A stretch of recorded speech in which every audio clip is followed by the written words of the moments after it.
नमस्कार, आप देख रहे हैं न्यूज आपका। माओवादियों की तरफ से अभी अभी कुछ देर पहले प्रेस नोट जारी की गई है, जिसमें माओवादियों ने चौंकाने वाले खुलासे किए हैं। तो चलिए जानते हैं क्या कुछ कह रहे हैं माओवादी। तो सबसे पहले आपको बता दें कि 2 अप्रैल 2024 को बीजापुर जिले के गंगालूर इलाके के कोचोली लेंड्रा के जंगलों में सुरक्षा बलों और नक्सलियों के बीच एक भीषण मुठभेड़ हुई थी, जिसमें 13 नक्सलियों को मार गिराने का दावा सुरक्षा बल के जवानों ने किया था। मगर माओवादियों ने उस मुठभेड़ में मारे गए सिर्फ 4 लोगों को अपने संगठन का बताया है। बाकी मारे गए 9 लोगों को माओवादी कह रहे हैं कि वे गांव के ग्रामीण थे, जिसको सुरक्षा बलों के द्वारा पकड़कर हत्या कर दिया गया है। तो ये बड़ा आरोप माओवादियों की तरफ से देखने को मिल रहा है। जानेंगे कि इस पूरे प्रेस नोट में क्या कुछ लिखा है। दक्षिण सब जोनल ब्यूरो की तरफ से प्रवक्ता समता ने ये जो प्रेस नोट जो है जारी किया है आज, इसमें वे लिख रहे हैं कि 2 अप्रैल 2024 को हजारों की संख्या में सीआरपीएफ, कोबरा कमांडो और डीआरजी की टीम जो है वो गांव के बीच फायरिंग करते हुए, बमबारी करते हुए पूरे इलाके में युद्ध चलाया। इस हमले में उसके खिलाफ जो है पीएलजे के जो लड़ाके हैं, उन्होंने मुंहतोड़ जवाब देते हुए महुआ बिनने वाले आम जनता को बचाते हुए 7 घंटे तक बहादुरी पूर्वक लड़ाई लड़ते हुए, जिसमें comrade Dulha, comrade Lakhu, comrade Sonu, comrade Soni जो है शहीद हुए, ऐसा माओवादी कह रहे हैं। आगे कहते हैं कि इसमें कुछ ग्रामीणों को पकड़कर काफी ज्यादा यातनाएं दी गई और वे सभी ग्रामीण आदिवासी थे और उन लोगों की हत्या कर सभी को कंपनी 2 का सदस्य बताया गया, जो कि एक तरह से कहा जाए जो मारे गए 13 माओवादी का दावा जवानों द्वारा किया गया, उसे माओवादी कह रहे हैं कि ये सरासर झूठा है। और आगे ये माओवादी लिख रहे हैं कि लेंड्रा गांव का चैतू पोटमी आदिवासी ग्रामीण है, उसकी एक पत्नी और 6 बच्चे हैं और उसी लेंड्रा गांव के 60 साल का बुजुर्ग सोमलू इरगोंडा जो एक ग्रामीण महिला, उसकी भी हत्या कर दी गई है। वहीं कोचोली गांव का एक आदमी जिसका नाम पप्पू पदम था, वो पेड़ पर चढ़ गया जब गोलीबारी दोनों तरफ से चल रही थी। वो काफी देर तक 13 से 12 घंटा तक जो है वो पेड़ पर बैठा रहा, जिसके बाद पेड़ से गिरने से उसकी मौत हो गई, जिसका जिम्मेवार माओवादी कह रहे हैं कि भाजपा सरकार उसकी जो है वो जिम्मेवार है।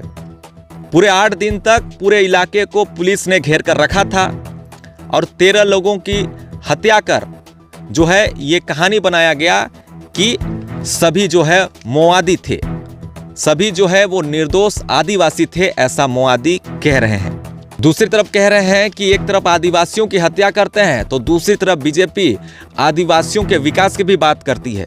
इसका हम कड़ा विरोध करते हैं, ऐसा माओवादी लिख रहे हैं। माओवादी इसमें आगे लिख रहे हैं कि आज पूरे बस्तर व दंड कार्य को कॉर्पोरेटीकरण, सैन्यकरण करते हुए विकास के नाम से आदिवासियों को विस्थापित होना पड़ा है, जिसका विरोध कर रही आम जनता वहां पर आंदोलन कर रही है। और यह आंदोलन को जो है दबाने के लिए वहां पर बस्तर में 1 से 2 किलोमीटर के दायरे में नए पुलिस कैंप को जो है बैठा के रखा गया है। और इस कैंप से जो आम जनता वहां के गांव के ग्रामीण हैं, उनके खेतों में, उनके जंगलों में 51 mm और 81 mm इंच की जो मोटर और रॉकेट बमबारी रोज जो है की जाती है। बड़ी संख्या में आदिवासी ग्रामीणों को माओवादी का नाम बताकर फर्जी मुठभेड़ में मारा जाता है, उन्हें फर्जी केस में डालकर जेल में भी ठूसा जा रहा है। और 13 मार्च को जिसमें पिड़िया निवासी आयतू माड़वी सहित 2 ग्रामीणों की जो है वो हत्या हुई थी, जिसको सुरक्षा बल के द्वारा एक बड़ी मुठभेड़ भी माना जा रहा था। वहीं 27 मार्च को भी चिपुर भट्टी में जो मुठभेड़ हुई थी, जिसमें 2 लोग मारे गए थे, उन्हें भी माओवादी कह रहे हैं कि वो जो है वो गांव के ही ग्रामीण थे। और इन सभी घटनाओं में जो गांव के ग्रामीण मारे गए, उसको मुख्यमंत्री विष्णुदेव साय और आईजी सुंदरराज भी बड़ी सफलता मान रहे हैं, ऐसा आगे माओवादी लिखते हैं। और साथ ही कह रहे हैं कि राज्य सरकार है या चाहे वो केंद्र सरकार, दोनों में भाजपा की सरकार है, जो कि पूंजीपतियों को मदद दे रही है और बस्तर की जो अपार प्राकृतिक संसाधन है उससे लूट रही है।